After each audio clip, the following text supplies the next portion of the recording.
Hey, and welcome to part 2 of The Deer Hunter. If you haven't listened to part 1 yet, make sure that you check that out first before you listen to this episode. You can find it on YouTube or on our website, thedoginthewoods.com. Enjoy.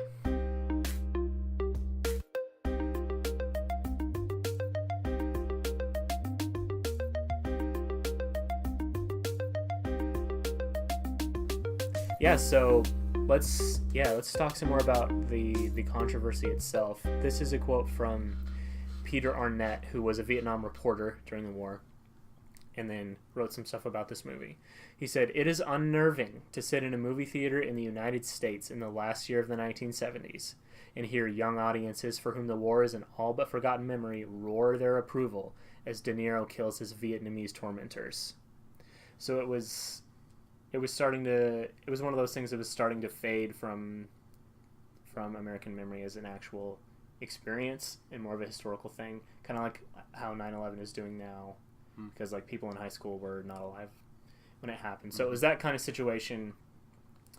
And apparently when in that first roulette scene, when they bust out and they kill their captors, audiences just loved that. They like clapped and cheered for that, and that was really disturbing for some people because of the allegations of racism.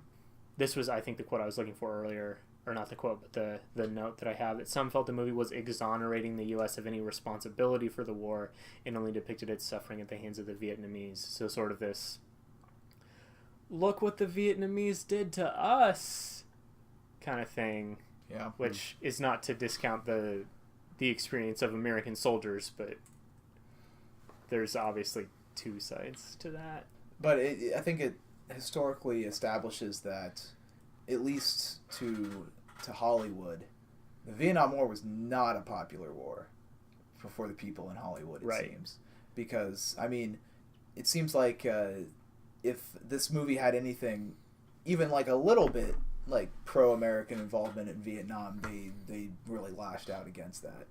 Because I think later on, what I found was that whenever all the controversy came out, I think Michael Cimino later said, well, this is really an anti-Vietnam War movie, in its take and things like that, but maybe not anti-Vietnam enough? I don't know. I don't think it's about, was it anti the war, but more, look at these awful Vietnamese people. Look at how bad and one-dimensional, cruel despots they are to their prisoners, how they torture them. Well, even there's this scene where the guy goes over, opens up the little shelter where a bunch of people are hiding, throws a grenade in there and closes it, and just, and then shoots the lady and her baby, and it's like, the one guy is just the worst, but yeah, that whole depiction of them is just like, oh, look at them just destroying anyone that's alive. At the same time, I don't think it portrays anything that wasn't common to war before that time. Mm-hmm. Right? Because, I mean, in wars prior that America had been involved with all sorts of other nations, you had seen innocent people being killed by the enemy. Well, So I don't know if that scene by itself is enough to establish that Cimino's message was that these people are worse than everyone else. I think it's less about, well, Vietnamese never do anything bad. They never did anything bad in the war, but more the feeling of they're all 100% wickedly evil people. Not the portrayal of them like doing the things that they did, but just the one-sidedness of it. And I think it's hard for us to understand today what it was like to portray it that way and to watch it that way, because we were born 20 years after the Vietnam War ended, and so I was trying to think of it as a corollary for today of, oh, the Vietnamese just torture all their prisoners. Everyone from the Middle East is a terrorist.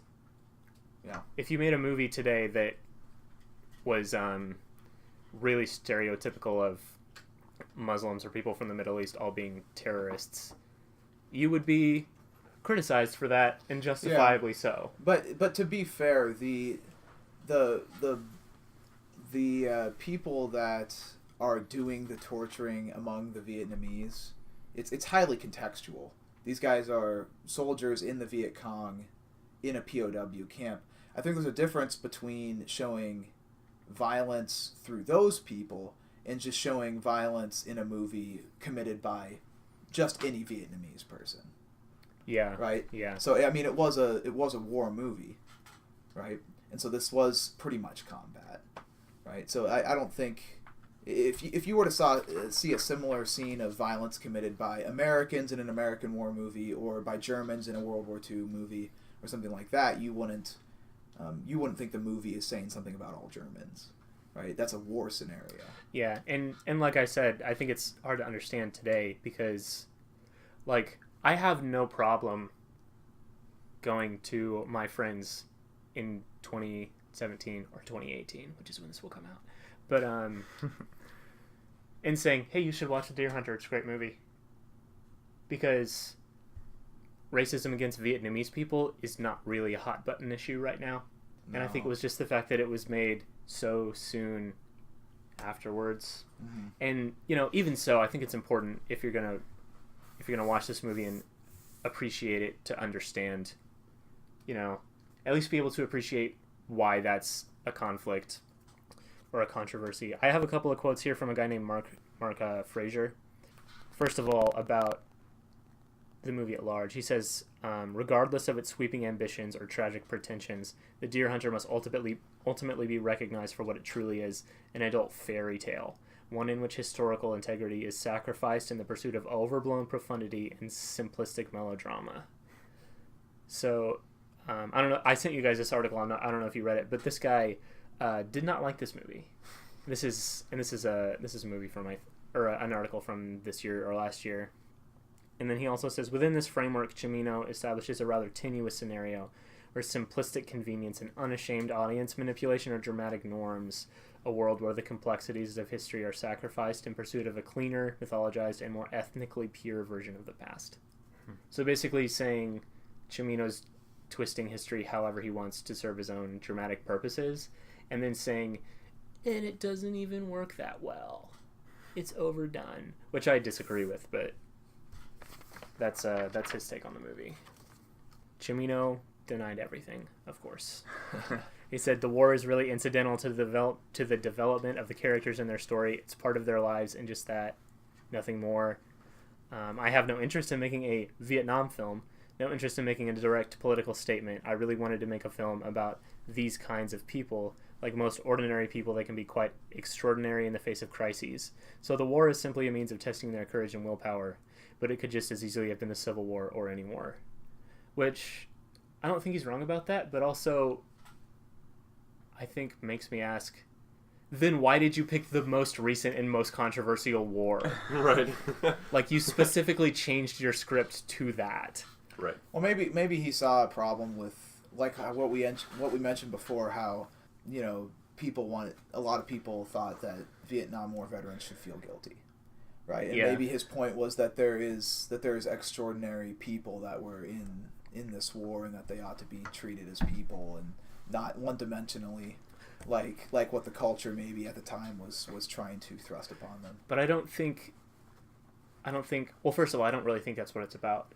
But I don't think you can say when you look at we're portraying Vietnam veterans to show like the complexities of their characters of the people who were in Vietnam, and then, well, what about this controversy about racism? Well, it's not really about Vietnam. Like, it's either about Vietnam or it's not. It seems that I don't know. I'm inclined to think that it truly isn't much about Vietnam because, I mean,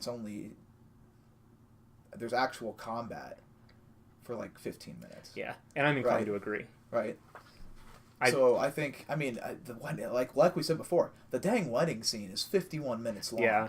I mean, I think obviously what the goal of Cimino was to establish information about these characters in a sense of place within for these characters. Yeah, and really, I think that's what the movie's about: is characters going through trauma and how it changes them.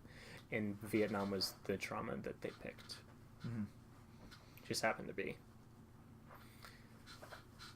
A controversial one. Controversy. Controversy sound effect. Do we have any of those? Ciao. That was it. Okay, that's one you could use. Yeah, we might have to workshop that. Yeah, we'll work on it. We'll pick lots more controversial movies for the sake of the sound effect. Ciao. So what do you guys think about artistic license? There are people who think, as an artist, as a writer, as a director, I can portray anything I want in any way.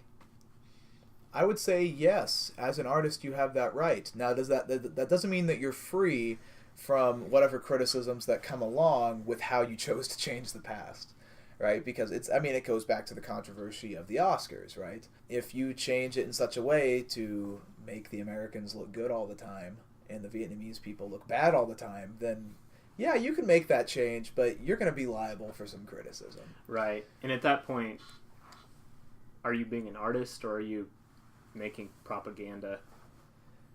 Well, I mean... Depending on how far you go with it. I see no reason why to exclusively say that propaganda is in some sort of art form. Now, it might be really crummy and morally bad form of art, but I don't know. It's probably still art. Depends on what kind of propaganda it is. Yeah. If we're talking The Triumph of the Will, which I'm sure we've all seen, I haven't even seen it. With all these secrets that, like, whisperings that we've been talking about, is this going to be our After Dark episode? Probably. It is After Dark right now. I've been holding my hand up to the side of my mouth every time, like, as if I'm actually whispering to the microphone. This is a secret for you and I. And our millions of listeners. That article by Mark Fraser, the guy who was really critical of it, he compared this movie to Inglourious Bastards. Which changes history in a different kind of way. A different, less controversial kind of way. Yeah, it's clearly... An alternate history form. It's clearly satirical in that sense. Yeah. The Tarantino's ultimate Nazi revenge fantasy played out. But it made me think of, not about that movie, but a quote by Tarantino when he was... Probably after Django, when he was being criticized for using so many N-words, because he's white. And he said, I don't have the exact quote pulled up, but as an artist, I demand the right to use whatever language I want in my work. Which is interesting to me, which is such a Tarantino thing to say. Right. But... Well, yeah, and it's at that point you're like, well, yeah, sure. But, I mean, people also have the right to not watch your films if they don't like the N-word, right. you know? It seems like the whole freedom of speech thing, like, yeah, you can say whatever you want, but you can still get fired from your job for it. Yeah, you're not free from the consequences. Right, that's the interesting thing about the film medium, specifically within Hollywood, is that, you know, if you want good financial support, you're going to be under this kind of this structure, this system that has you know, some control of what you put out, versus, say, you know, an artist in the Renaissance painting, you know, doing or just any independent artist. Exactly, yeah. So there's a difference there in terms of, like, you have to really discuss, like, what you have to defend your views more than just like, well, I don't care what you guys say, I'm gonna do it anyway, because you can technically be shut down, you know, has to be somehow within that contract, I believe. Yeah. Or instead of defending your views, just BS and lie about everything. I mean, like yeah, Michael you could do that too. This was another thing that we didn't say. Cimino claimed he enlisted in the Vietnam War about the time of the Tet Offensive in 1968 and was a member of a Green Beret medical unit. He lied. He was in the service. He was in the service, but none of those other, at a different time, what was with a different unit. Purpose of that statement? To, I don't know, lend an air of legitimacy to the movie that he made. Okay. He just, maybe he was a compulsive liar. He didn't tell the studio John Cazale had cancer. It's not necessarily lying, but he just lying by omission. That's right. still a lie. No, that's definitely still a lie. Let's get into some themes. Austin, you have a theme you want to talk about? I About got- worlds, I have a theme. multiple worlds, like the Miley Cyrus song. I best don't of both know what you're worlds. talking about. It's Hannah Montana, technically. Oh, Hannah Montana. I'm Yeah. sorry. So, something that was kind of touched on throughout is this idea It's of... the best of both worlds. It's the name of the song. I'm going to sit down for this. Okay. So, you've got almost 6 different worlds, one could say, within the film. And when I'm referring to worlds, I'm talking about the locations, really, ultimately. It's like you've got your school world and your home world, or Yeah. So you've got different dynamics and different things happening, and through those different things, they're drawing connections and contrasts within the film that really point out some interesting facts. So just like the ones that I found really interesting or that seemed to be distinct were the bar, the church, the reception, Vietnam, the mountains where they go hunting, and the work actually where the steel, is it a factory? steel mill. Yeah. Steel mill where they work, which is pretty subtle, but I feel like it's still significant because it kind of is an interesting connection between that and Vietnam. Actually, in a subtle sort of way, it kind of starts the film off. When I was watching it, I've never been to a steel mill before, so I have no idea what's going on, what they're doing, and it seemed like I wasn't sure. The first kind of connection that the film starts out with the steel mill, and it seems somewhat chaotic there, and like they're you can't really recognize the actors at first when they're there, and they're kind of waving at each other and doing stuff, and it's at the beginning of the film, and then there's another part within the film later on that it shows up again. It's kind of reintroduction of, I believe it's after Mike gets back, but it's a subtle kind of connection to Vietnam, I feel like, and I don't know if it's meant to be that way, but I find it interesting that they chose that they'd be steel mill workers. It seems kind of like a hassle to film what they filmed. They could have done something completely different. They could have been a construction site or something. Yeah, and that was like a real steel mill, and there were like some real workers there, and Robert De Niro would like go around and like introduce himself and like learn how to do the work in the mill. And they didn't recognize him because he had his beard. From what I read. Interesting. Also, since we're kind of on the same thing, fun fact: the guy that played Axel, he was Chuck Aspergren. Yes, he was an actual steel mill foreman that they talked to, and they thought he fit the part, and so they like gave him a screen test, and he did really well, and so they're like, okay, do you want to be in this movie? And so he's an actual steel mill guy, and after the movie was done, went back to working in the steel mill. So, yeah, another man with a career of batting 1,000 in his movies. Yeah, exactly. 1 for 1. So that's one subtle, but more prominently, which I kind of mentioned earlier, is the mountains and Vietnam, and how those worlds are very separate, and they're before we go as viewers into Vietnam, we see them up in the mountains hunting. It's very serene, it's peaceful and calm, and it's just like Mike's in his element in that space. And then shortly after we go right into Vietnam, and there's very separate worlds, but eventually especially through like the pistol up in the mountains, these worlds kind of come together in a really interesting and dynamic way.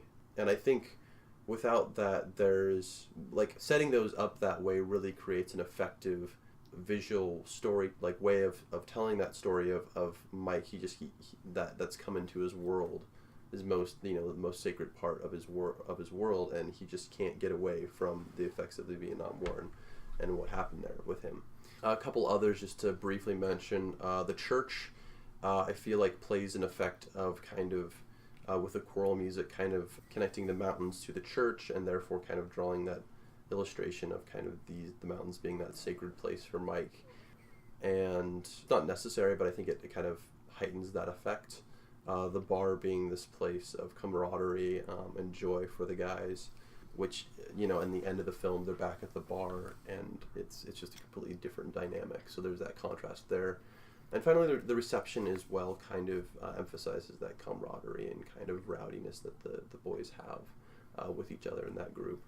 And I think the important thing to note about there's so many different there's different worlds and contrasting worlds and such, and similar worlds that they're in.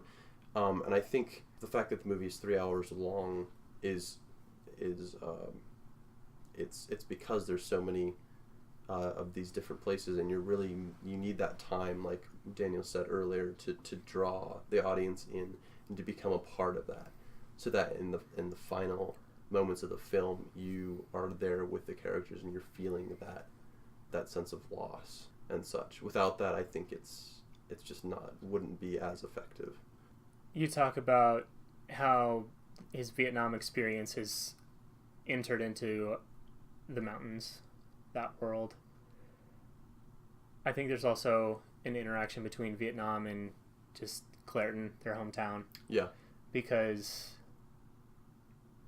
it hasn't so much come into their experience there, like the revolver in the mountains, as much as they feel like they can't come back. So Mike does come back, and he's almost dysfunctional. Like, he can't talk to people. He just wanders around in this haze.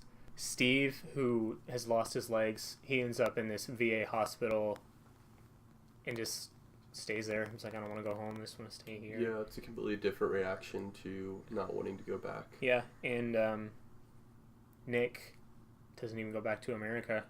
Yeah. Which, this is kind of getting into what I think is one of the main ideas, if not the main idea behind the movie, is these characters going through this experience and how they react to it. So Mike's reaction is sort of internalization. And so he comes back and, well, first of all, he's coming back in a cab, and he sees that they have a welcome home Mike banner, and he's like, keep driving, I'm staying in a hotel, like, I can't talk to these people, I can't go to this welcome home party.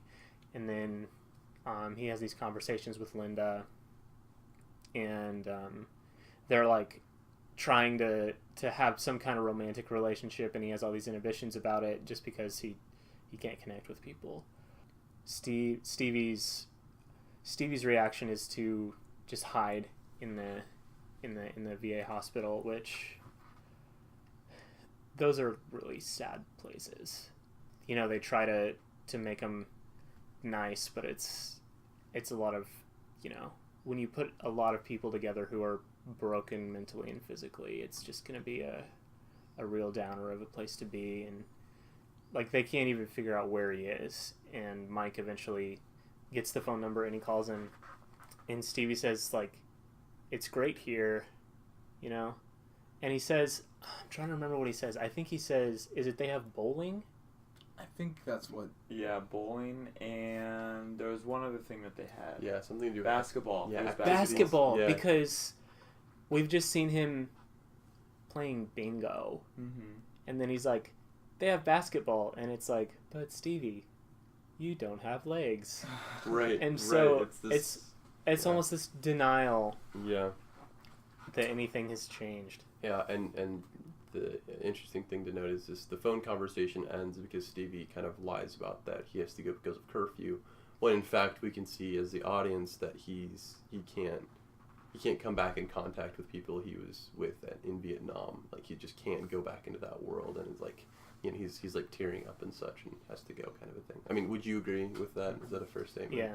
Okay. And I think what's really encouraging about the ending, which might seem like a funny thing to say, because the ending's kind of somber, but is that Stevie and his wife kind of, when they're in the bar after the funeral, they haven't been back together for very long, they kind of grab hands and stuff at the end.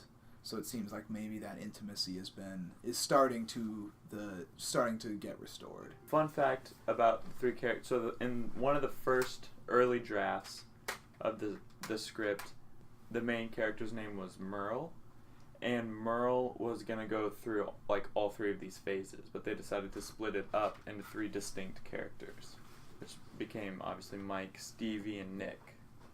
So it's just going to be two characters initially? No, there's gonna be one. Oh, just one. Yeah, the one character was gonna go through all like the hiding, the not coming back, the not fitting in phase. If you can think of it as phases, but then they wrote it so that the one character split up into 3 characters. Yeah, then you have the opportunity to have those characters or those options like connect or clash or whatever come together. Yeah, interact. Yeah. Yeah, so let's talk about Nick and how he reacts. He stays in Vietnam. We talked about earlier the scene where he tries to call home and he just gives up on it. I don't know what it is about his experience that he says, I can never even try to go back. Like Mike at least tries to go back. Mm-hmm. He tries to re-enter that world.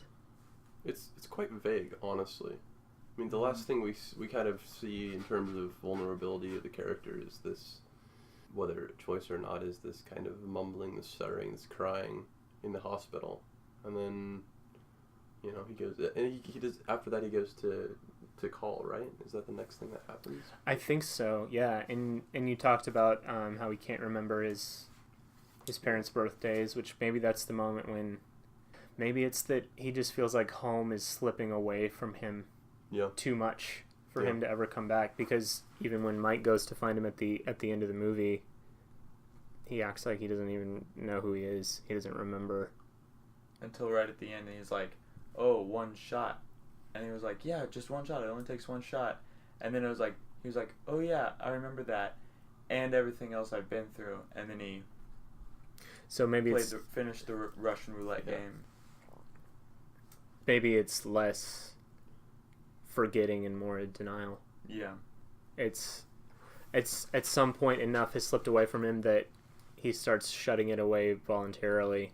Mm-hmm. It says, like, if I can't get this back as a whole piece the way it was, because when you've gone through an experience like that, you can't go back to the way it was. Right. And so really what he's saying is, if I can't go back to the way it was, I don't want it at all. Mm-hmm. I'm just going to stay here and literally gamble my life away because it means nothing to me. Mm-hmm.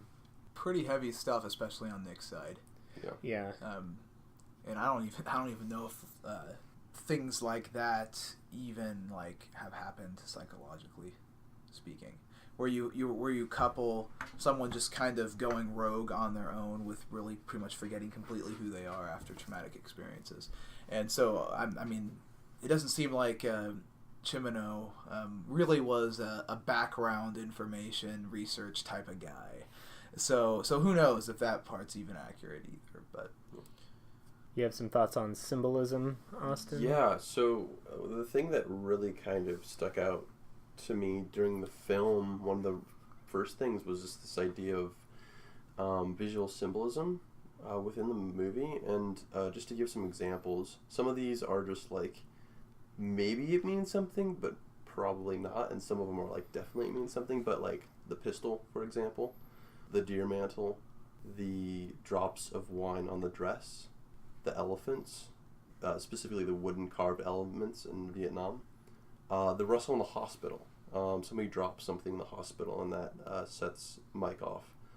And the only one, I thought all of them were really well played, except for the dead leaves at the end, where the shot is there's these kind of dead leaves on a tree about to fall off, and the camera pans, or dollies I should say, I think, to the funeral, and that's just like in your face, kind of just like slapping, like, hey, he was cliche to you. Yeah, it's too much. It's just kind of too close together, and even it draws too much attention to itself. A couple of other ones are that I thought were interesting that I'm kind of curious, like if it was actually a thing or not. But the character Stan is fixing at one point before the wedding, fixes his shirt or tie in reflection of the car window, and right next to his face is just like broken glass, like a cracked glass. Could be something, who knows. There's an old man with a drink outside the wedding, maybe, or some building at some point. Yeah. There's a girl at the reception in a peach colored dress that seems to be quite consistently kind of in there at different parts, and Nikki eventually dances with her, and the presence of beer, I think, says something as well. or maybe says something. Those are ones that I just like kind of saw like, oh, maybe that means something, but who knows, kind of a thing. But it's just kind of like really interesting how well those were used, and especially like the elephants are just kind of random. When Nikki's in the back room at the strip club and he like looks out the window and he's like, oh, elephants. It's like super random in that moment, but it's so well used later on in the film when we're in the hospital with Stevie and he's like opens the drawer and he's like, I've been getting these, you know, this money and these socks, and there's like these elephants in the drawer as well, these wooden elephants, which brings you back to Vietnam. So it's like this visual thing. Nobody says anything, but you know, oh, it's Nikki.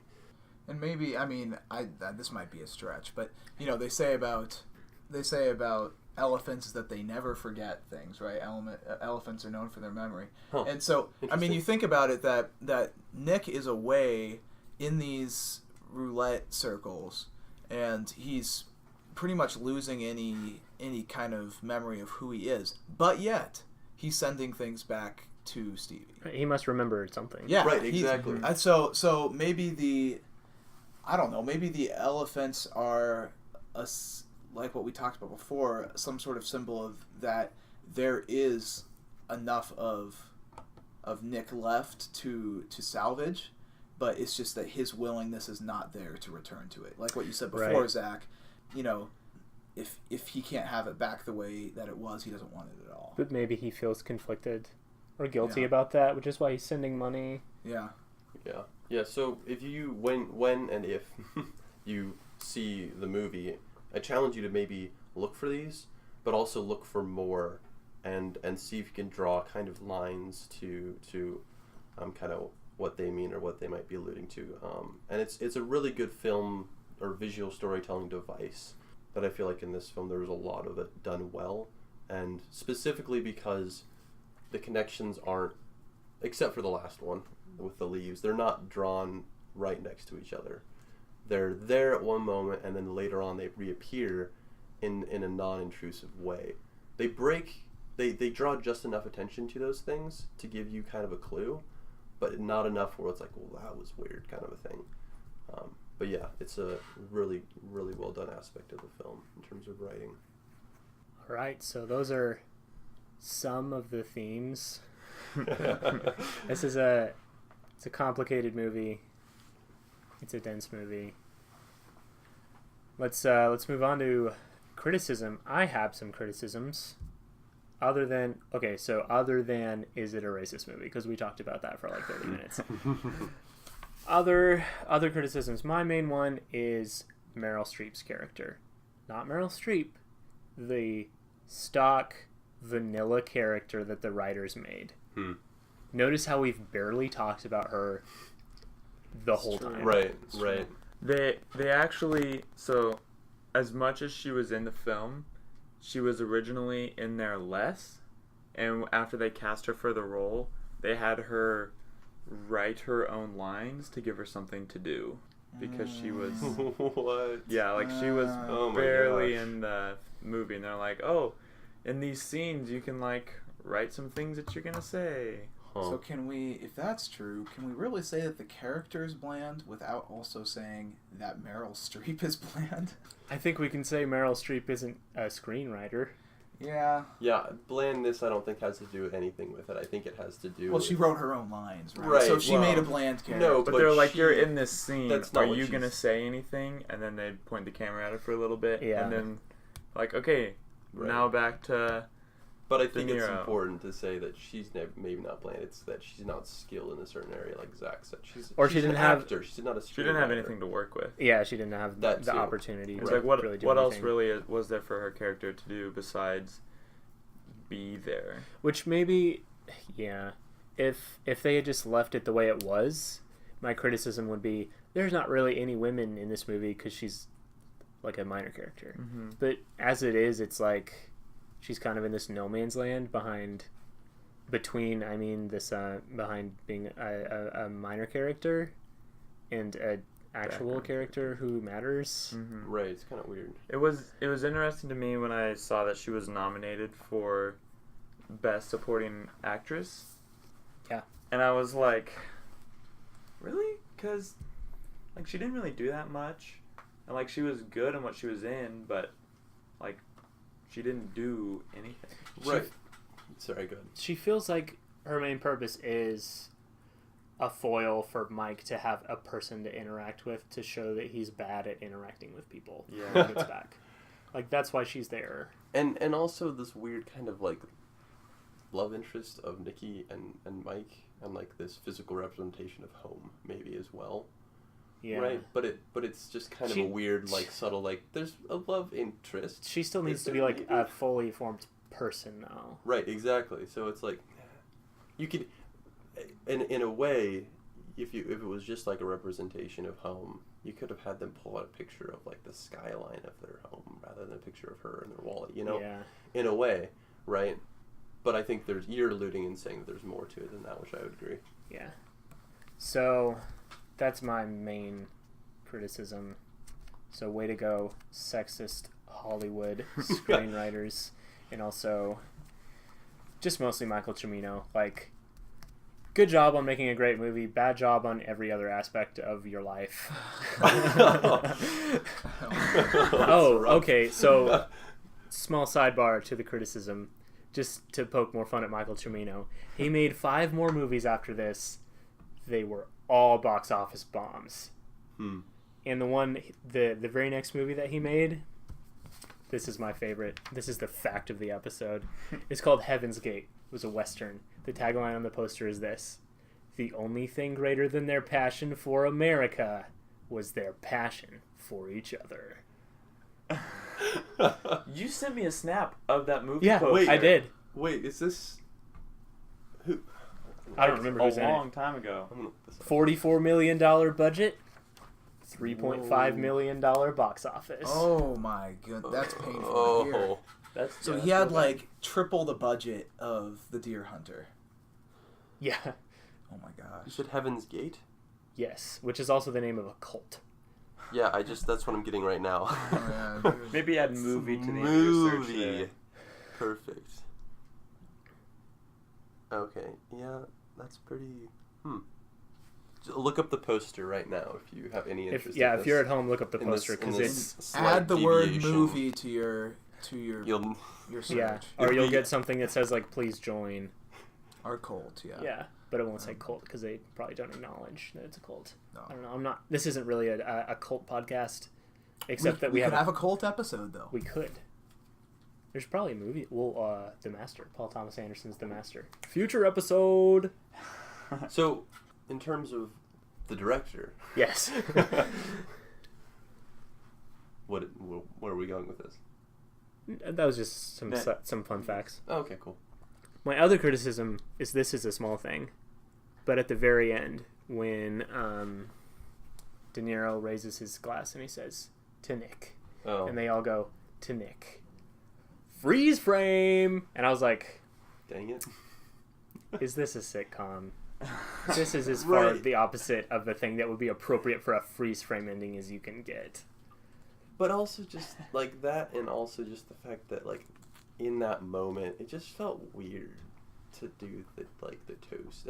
It seemed appropriate maybe for like the setting, but like within the film itself, it felt off for me. Does anybody else I mean, agree or I, no? I liked the ending. Okay, so Most you like the people toast at would the end. toast them after their funeral. Right. I'm Yeah. saying it's appropriate for the setting, but for the film itself, it seemed, I don't know.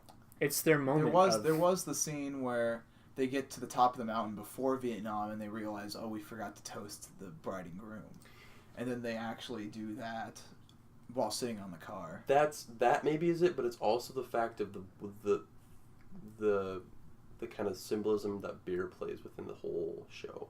And at the end, they're using beer, which kind of maybe Yeah, works. it's their moment of, we've all been through this thing. Camaraderie. Mike can't talk to people. Stevie's been hiding out in a hospital, and now it's their moment of community okay. and I can healing see that. over the suicide of their friend.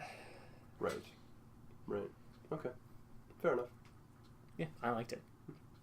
Except for the freeze frame. Except for the freeze frame. I hated that freeze frame. Freaking freeze frame.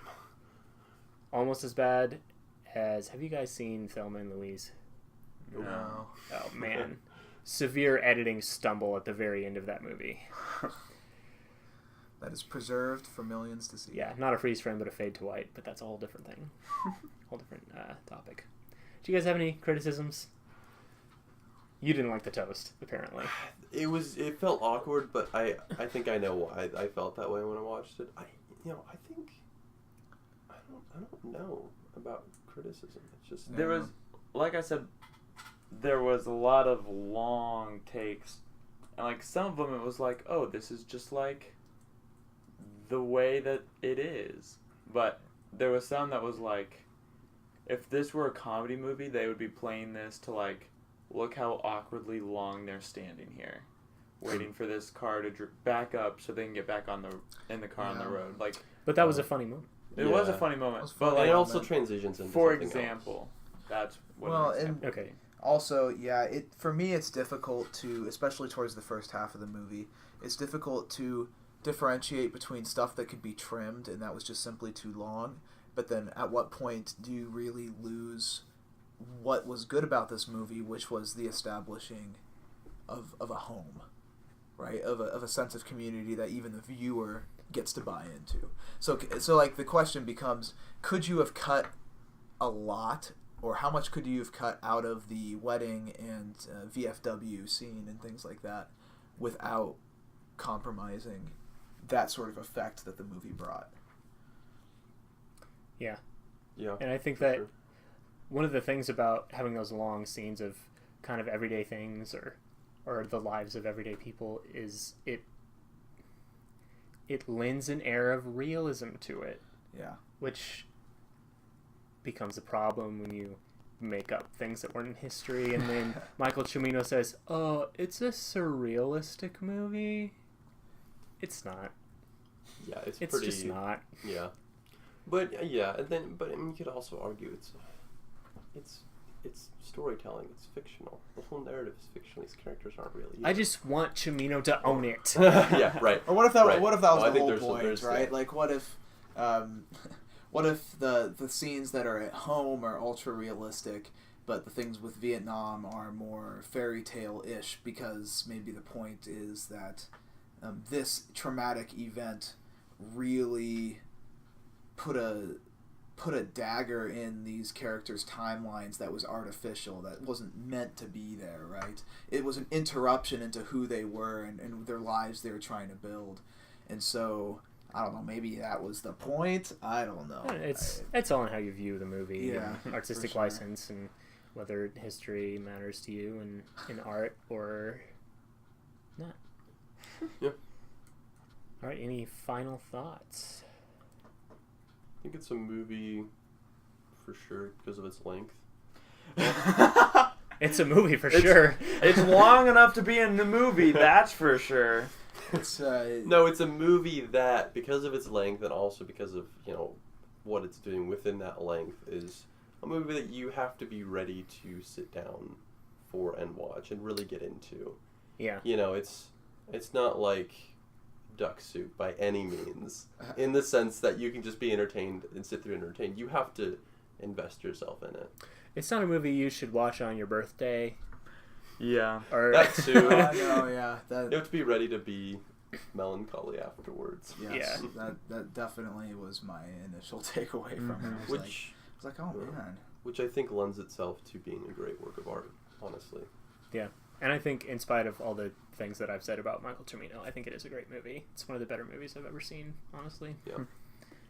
Which means it must have happened by accident.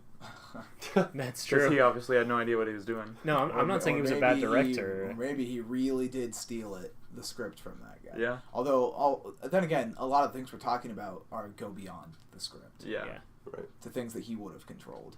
Mhm. Mostly just how he interacted with the public and was trying to be evasive and deny everything. I don't know. Stand behind your work, I guess. But Social yeah. skills weren't up to par. he's good at some things, not at others. In addition to 5 Oscars, it won 1 Golden Globe, Best Director for Cimino.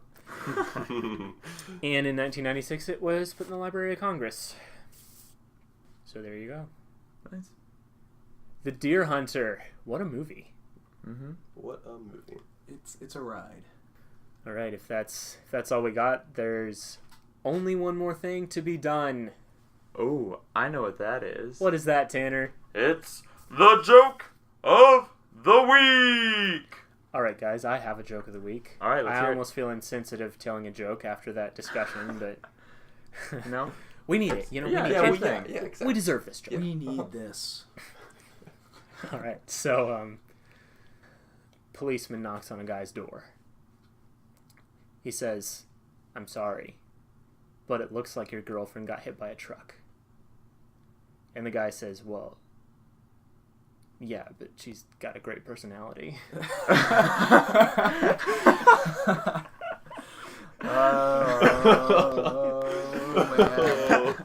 Oh, That was really good. I enjoyed that. This has been the joke of the week. Thanks for joining us. If you want to learn more about the deer hunter, Google it. Search for deer hunter analysis. There's I found a lot of stuff and a lot of references to other articles that we didn't have time to get to. So, yeah, you can read all you want, as much as you want to learn. If you want to follow us or talk to us or hate mail us, you can follow us on Twitter at DogInTheWoods15 or Facebook and Instagram, both at The Dog in the Woods. I think that's everything. I think that's everything. Yeah. Yeah. Alrighty. Okay. All right. All right. Bye. Okay, bye. Okay. So yeah, I feel like we should have a more respectful ending. You know. Just, Nah. okay, you're right. It's kind of the nature. All right. Thanks for joining us. Bye. Till next time.